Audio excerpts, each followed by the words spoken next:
Discuss some problems based on Wheatstone bridge.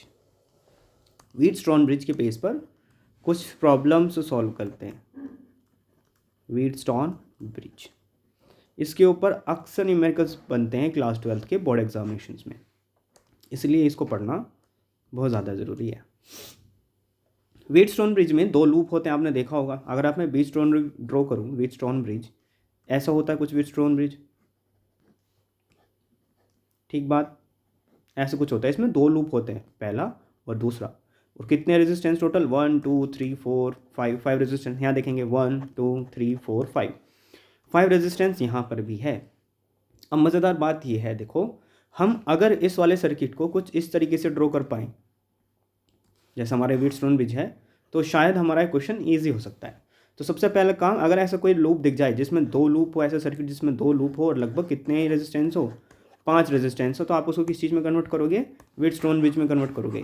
देखो convert करें, इसको कन्वर्ट करते हैं, जैसे यहीं कन्वर्ट करते हैं। चलो ए बी सी डी, यहाँ पहले ए पॉइंट कंसिडर करोगे, फिर बी पॉइंट, फिर सी पॉइंट और फिर डी पॉइंट।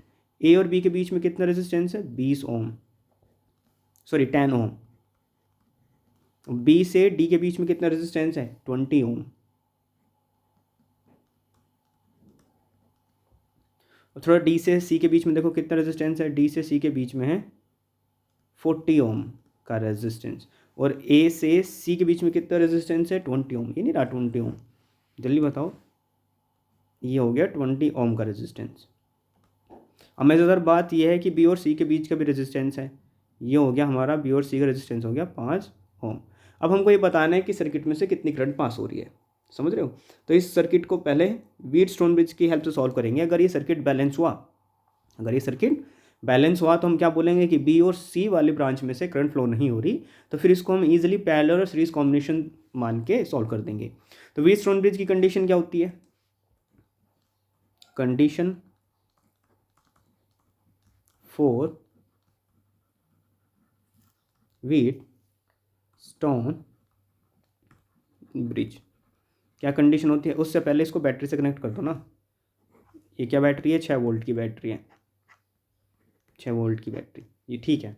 अब देखो कंडीशन ये बोलती है हमारे व्हीटस्टोन ब्रिज के केस में कि this upon this is equals to this upon this. अगर इन दोनों का रेशियो इक्वल है तो हम बोलते हैं कि ये व्हीटस्टोन ब्रिज बैलेंस्ड है। और अगर ये व्हीटस्टोन ब्रिज बैलेंस्ड हो गया तो बी और सी ब्रांच के अंदर से करंट फ्लो नहीं होगी।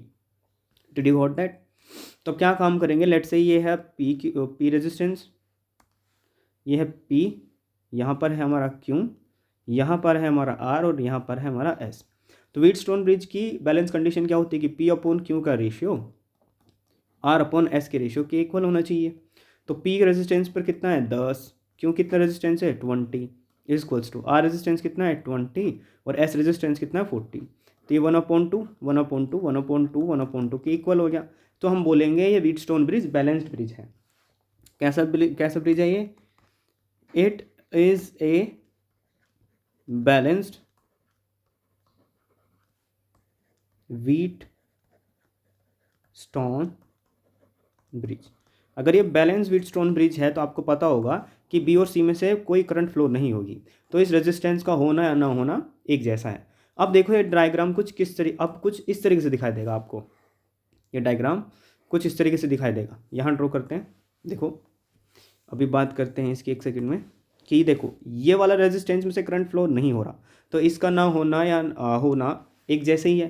तो ये वाला ब्रिज देखो कैसे बन जाएगा माफ़ कीजिएगा, ये जो होगा ये हमारा जैसे रेजिस्टेंस हटेगा ये दोनों रेजिस्टेंस सीरीज में आ जाएंगे। क्यों, क्योंकि अगर यहाँ से वायर ही हट गया तो ये यहाँ से कांस्टेंट करंट फ्लो हो जाएगा। तो ये माफ़ कीजिएगा, ये डायग्राम कुछ इस तरीके से बनेगा। ये 10 ओम का रेजिस्टेंस,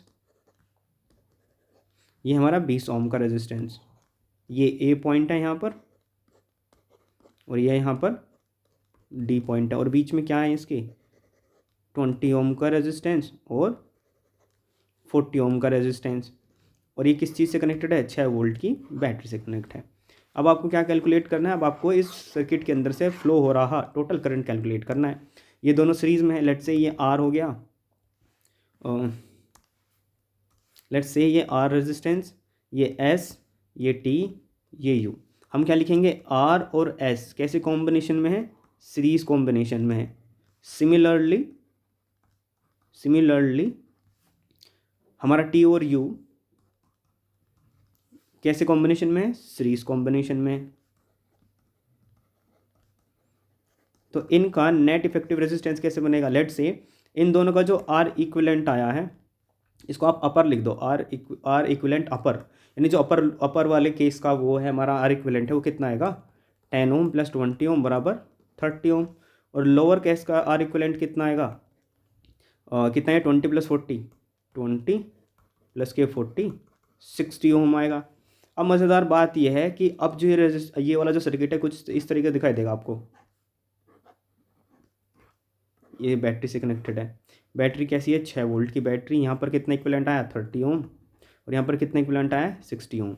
अब ये दोनों है पैरेलल कॉम्बिनेशन में, बोलते ही ना आप, तो ये तो पैरेलल कॉम्बिनेशन में हो गए। अगर पैरेलल कॉम्बिनेशन में है, अच्छा एक सेकंड रुकोगे आप, देखो ये अब आपको दिखाई दे रहा होगा, दिखाई दे रहा क्या, अब ये डायग्राम कुछ इस तरीके से रह गया था क्वेश्चन कि यहाँ 30 ओम था, यहाँ 60 ओम था, और हमने इसके दोनों एंड्स पर लगा रखी थी 6 वोल्ट की बैटरी। करंट निकालना है वही लूप के अंदर से। ये वाला रेजिस्टेंस क्या हो गया, पैरेलल में तो आर इक्विवेलेंट कितना आएगा 1/R1 प्लस 1/R2। 1/R1 कितना है 30 प्लस 1/R2 कितना है 60। एल्सियम लेंगे 60, 2 प्लस के 1 तो कितना आएगा 3/60, तो 1/20। तो आर इक्विवेलेंट कितना जाएगा, आर इक्विवेलेंट आएगा यहाँ से 20 ओम। सही बात। वोल्ट कितने, पोटेंशियल कितना है 6 वोल्ट का, ओम्स लगाएंगे। ओम्स लॉ क्या बोलता है, ओम्स लॉ बोलता है कि V equals to IR। Potential कितना है हमारा 6 वोल्ट, करंट कितना है पता नहीं, लेकिन रेजिस्टेंस कितना है 20 ओम। ठीक है, तो 20 इधर जाएगा तो कितना आएगा करंट 6/20 एम्पियर। यह आंसर है हमारा।